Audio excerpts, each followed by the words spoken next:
Okay, quick video review of the Weldtec 6-inch lift on a 2010 E350.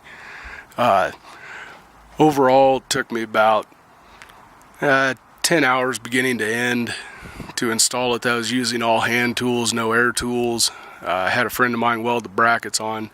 The measurements he gives with the brackets are pretty much dead on, and you can weld those on before you take it back to your driveway and lift it up.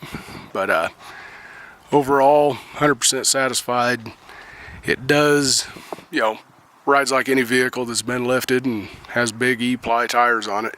The tires I went with were 285/75/16, which is hair over 32 inches tall. A little bit of rub up front, nothing major. But like I said, overall on the install, 1 being easy, 10 being very difficult, I'd put it at right around a 3 or a 4. Most time consuming thing you'll be doing is marking off the brackets for the control arms.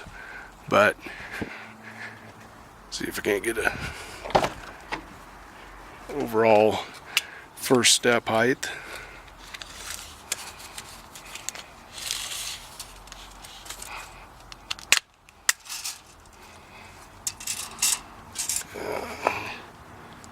Looks like right at about 24 inches on first step height. And it added a solid 5 inches, and then the tires added another couple inches of lift to it.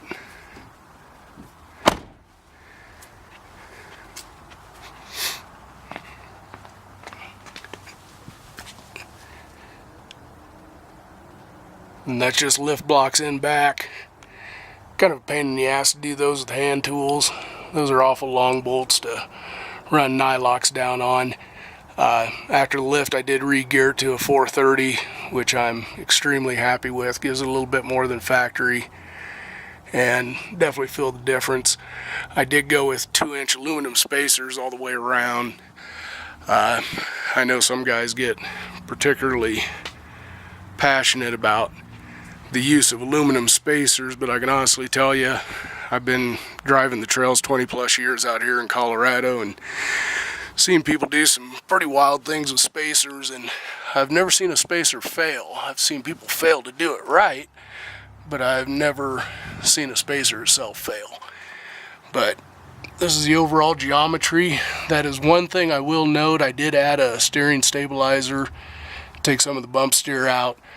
I'm also I found a pitman arm that I think will fit this, that is about 1.5 inch drop by 1 inch longer out of a 97 Excursion.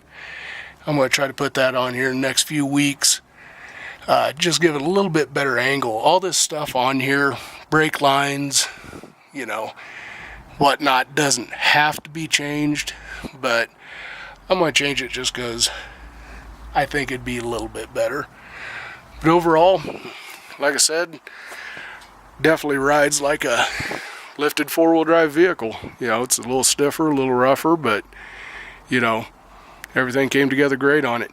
One thing I will recommend is definitely finding a good shop to do the alignment.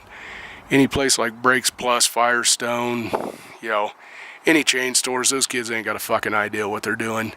I took mine out to Kennedy over in Commerce City. Those guys do all kinds of lifted vehicles. They do semis, buses. Definitely spend $150 having somebody who knows what they're doing put an alignment on it, or it will never be right. When I first got this done on a Friday, I ran it over to Brakes Plus just to have a quick job done to it. It was $70. They did real shitty work, so definitely spend the money on that. Overall, 100% satisfied.